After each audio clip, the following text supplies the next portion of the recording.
Olá, uma boa noite a todos. Sejam todos bem-vindos e bem-vindas a mais um Gotas de Luz.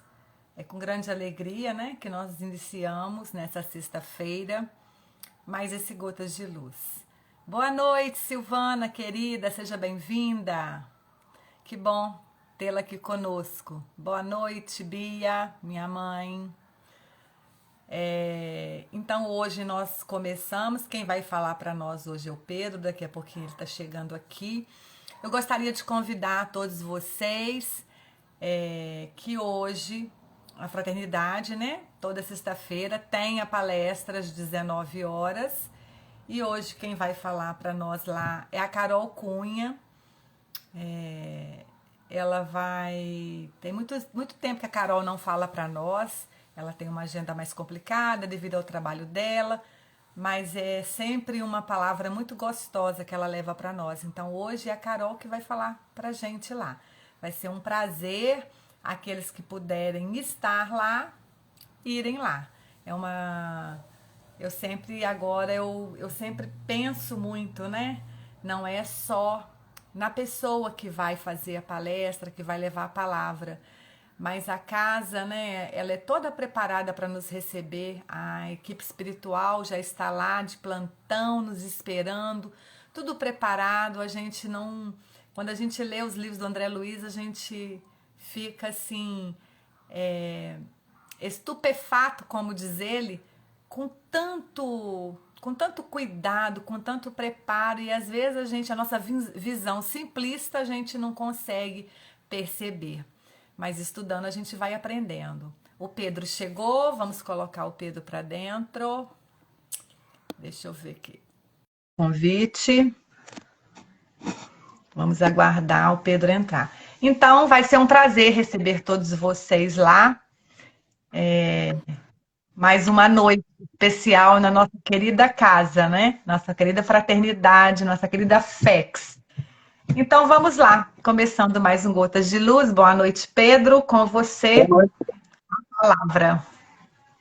Obrigado, gente. Boa noite a todos. Eu programei para a gente fazer uma reflexão hoje sobre a caridade cristã, e a verdadeira caridade que nós espíritas entendemos que deve ser a forma correta de praticar a caridade. E eu, antes de começar a desenvolver o tema, eu gostaria de abordar a passagem do óbolo da viúva. A história conta que Jesus estava no templo, os fariseus, e percebendo as oferendas, né, que os ricos faziam ao julgar o dinheiro do gasofilácio. O gasofilácio era uma caixa cofre, um depósito de dízimo que era feito de lata. E era justamente feito de lata para que se pudesse ouvir a quantidade de moedas que cada pessoa depositava. E o barulho é que determinava quem estava sendo mais caridoso ou menos caridoso. Então, nesse templo, tinham 13 gasofilácios. E Jesus, sentado próximo a uma dessas caixas, observou que uma viúva depositou as únicas 2 moedas que ela tinha em seu poder. E aí ele chama os discípulos e fala: essa viúva, ela depositou muito mais do que todos os ricos que aqui estão. Porque ela depositou não o supérfluo, mas tudo aquilo que ela tinha de valor. E a passagem nos mostra alguns apontamentos que nós podemos tirar dessa passagem. Primeiro, ele fala que se tratava de uma viúva. E sendo viúva naquela época, elas eram amparadas pela sociedade. Porque existia, né, o conceito que a mulher abandonada pelo marido não trabalhava, não tinha condição de subsistência, então a própria sociedade mantinha com doações de alimento, então ela não tinha obrigação de dar, até porque ela precisava de ajuda.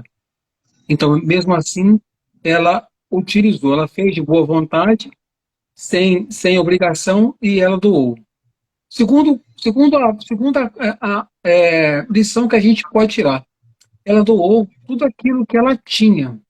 Ou seja, ela demonstrou uma fé de tamanho imensurável, porque ela sabe que quanto mais nós nos doamos, mais nós recebemos em troca. Então, pelo tamanho da sua fé, ela se entregou porque ela tinha confiança de que o Pai iria prover as suas necessidades. Nós precisamos, assim como essa viúva, praticar a caridade desinteressada. Quando eu digo desinteressada, nós não podemos escolher a quem, de que forma, mas nós temos a obrigação de exercitar essa caridade toda vez que nos for possível. E a caridade parece que não, mas ela é tanto mais, ela exige tanto mais de quem faz a doação do que quem recebe a doação. Por isso a importância de nós procurarmos nos lapidar, procurarmos estudar, procurar desenvolver o nosso senso moral, para que a gente esteja preparado para realizar essa caridade. Aquele que recebe, na grande maioria das vezes, basta que ele seja humilde, porque ele se encontra numa situação de fragilidade, de vulnerabilidade, que ele tem apenas que aceitar a ajuda.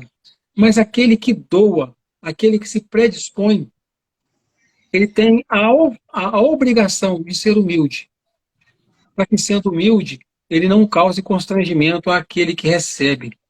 Ele tem que desapegar dos seus bens, abrir mão de alguma parte daquilo que ele tem em favor do próximo.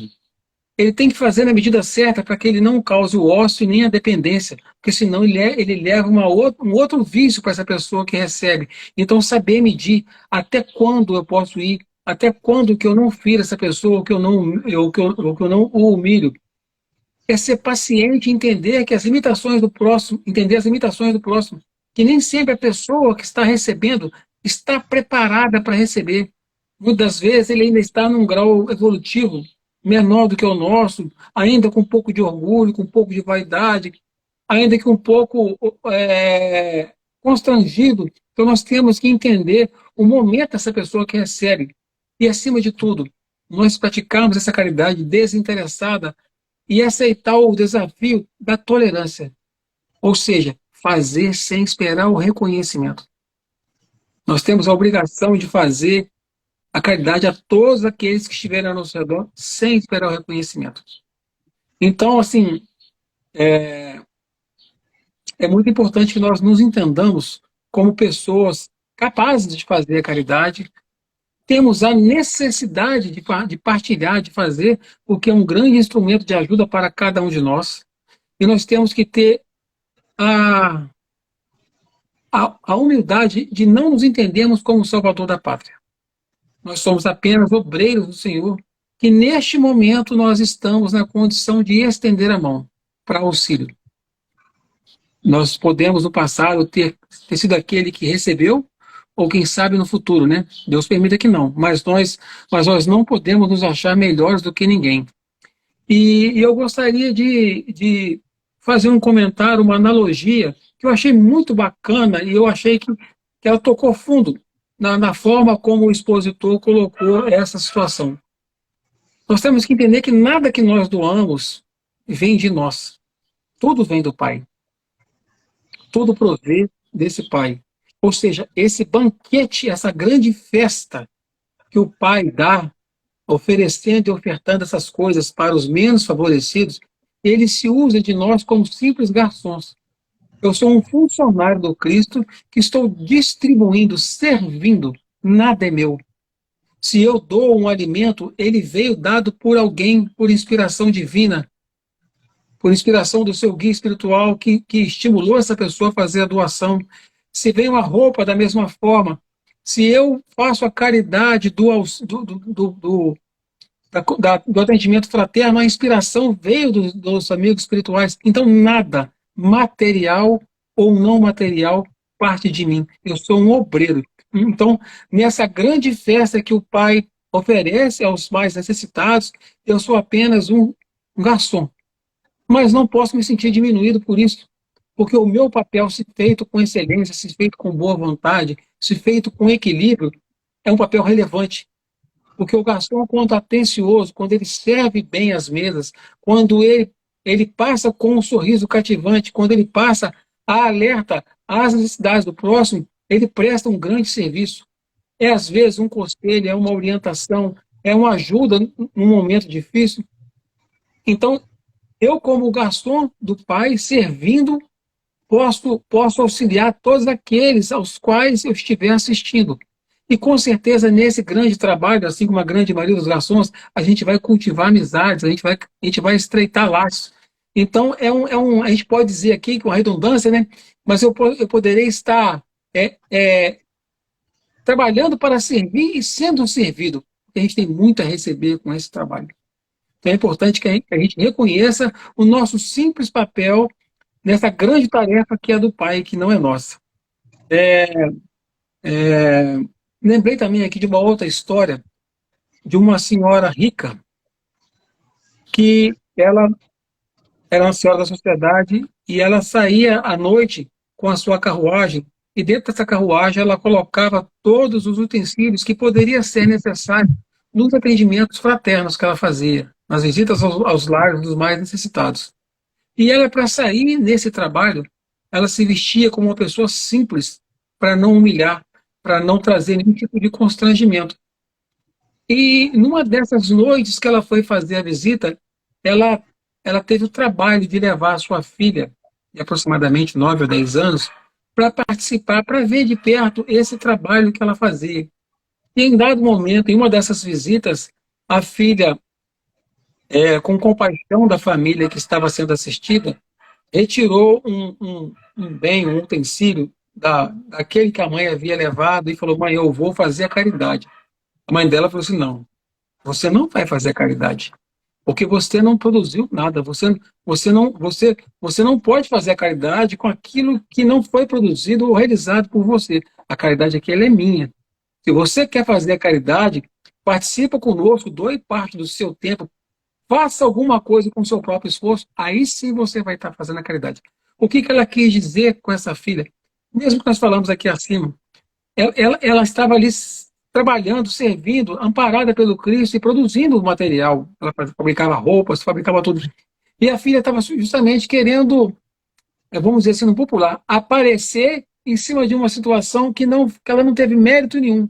Então, isso nos convida a refletirmos com relação ao trabalho que a gente faz.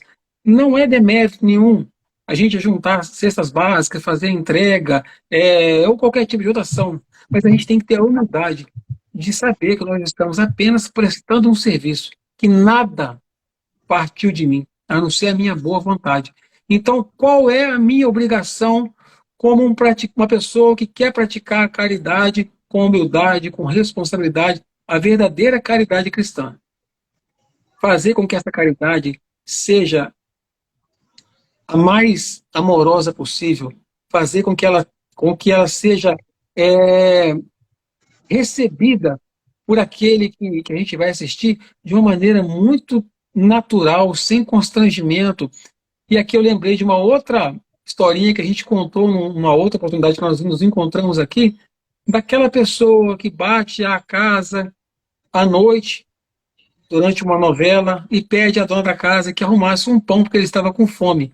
E ela levanta do sofá, que é a janela para a rua, espraguejando, falou: se é a hora da pessoa pedir comida, na hora da minha novela, capítulo importante, foi na cozinha, arrumou um pão e falou com ele: vai comer isso lá na esquina para não fazer bagunça aqui na minha porta. Ela fez a caridade? Ela fez, ela entregou o pão para aquela pessoa que estava com fome. Mas esse pão saciou a fome física dela e saciou a necessidade de boas vibrações, de atenção, de carinho que essa pessoa precisava? Não, porque não foi doado com amor. Foi doado para se livrar daquela pessoa ou para que ela tivesse a consciência tranquila de que ela fez a caridade. A verdadeira caridade nos convida a levantar, ir à cozinha, passar uma manteiga no pão, pegar um copo de café e falar: aqui, meu irmão, senta aí, come, se você precisar de mais, você me fala. Então, essa é a caridade cristã. É a caridade que é feita com amor. Ou seja, é aquela que a gente coloca uma cereja sobre o bolo. Então, é essa caridade que nós espíritas somos ensinados a praticar. Não somente a de levar o alimento, mas a de escutar, a de reconhecer, a de cumprimentar, abraçar e acolher esse irmão mais necessitado, que muitas vezes precisa mais de um acolhimento, de um carinho, do que simplesmente essa comida que a gente leva, que a gente faz. Né? Até pouco tempo atrás, a gente fazia assistencialismo, que era levar essa comida com a intenção de matar a fome. Mas hoje a gente já nem usa mais o nome assistencialismo. A gente faz uma promoção social, que a nossa função é levar, no primeiro momento, o alimento que mata a fome, porque ninguém consegue raciocinar, ninguém consegue entender e assimilar, talvez, os valores que você queira passar se ele tiver de barriga vazia. Então a gente leva o alimento, a gente tenta prover toda aquela necessidade que a família tenha para recuperar a sua moral, para recuperar a sua autoestima. É para tentar produzir um currículo para que ela vá à rua tentando ganhar o seu trabalho, é tentando dar a ela dignidade, é fazer tudo aquilo que a gente puder para que ela se enxergue como um filho de Deus que se sente abraçado, que se sente pertencente à sociedade. Eles não são uns seres à parte da nossa sociedade. Né? Então a gente precisa trazer esse irmão de novo para próximo de nós e parar com essa diferença totalmente gritante no tratamento. Né? Eu acho muito bacana quando a gente passa por uma pessoa em situação de rua, e que às vezes está sentada na beira do passeio, e de tantas pessoas passarem, não falarem um oi, eles já se sentem quase que invisíveis. E aí, quando você passa e fala, bom dia, meu irmão, o sorriso que eles esticam é imenso, gente. Porque na cabeça deles, assim, nossa, essa pessoa me cumprimentou, me enxergou aqui. Então, assim, que a gente tem essa percepção, esse carinho, essa compaixão com esses irmãos que precisam de uma atenção, precisam de um suporte muito maior e que nós temos condições de oferecer. Nós que já recebemos muita orientação na casa espírita, nós que já temos um grau de instrução intelectual e moral, temos a necessidade, a obrigação de acolher os menos favorecidos. A pandemia veio para nos ensinar isso. Não bastava que eu tivesse condições de bancar a minha vacina, tomar a minha vacina, e aquela pessoa que muitas vezes pernoita aqui na marquise do meu prédio não tomasse, porque se eu tivesse contato com ele, eu pegaria. Então nos ensinou que teria que ser todo mundo, independente de cor, raça, credo, religião, condição financeira. E esse é o aprendizado que parece que a gente vai esfriando, vai esquecendo novamente. A gente tem que lembrar que é um irmão. Eu costumo falar que muitos deles parecem zumbis humanos. Andam na rua, em farrapos, e a gente prefere trocar de passeio e fingir que não viu. Não é para que a gente abrace, para que a gente traga para dentro de casa. Mas muitas das vezes, se você não tem condições de praticar a caridade material, praticar o atendimento fraterno, pelo menos permita que eles percebam que eles estão vivos, que eles são pessoas com relevância, que merecem um tratamento diferenciado como todos nós merecemos. Então o convite é para que a gente se sinta como esse garçom, que serve sendo servido, que se permite trabalhar para o Cristo. A caridade que eu faço não é minha.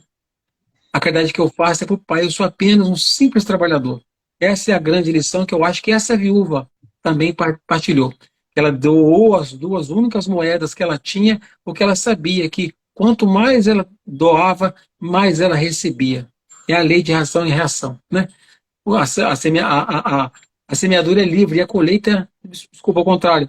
A semeadura é obrigatória. Mentira, está errado de novo. A semeadura é livre e a colheita é obrigatória.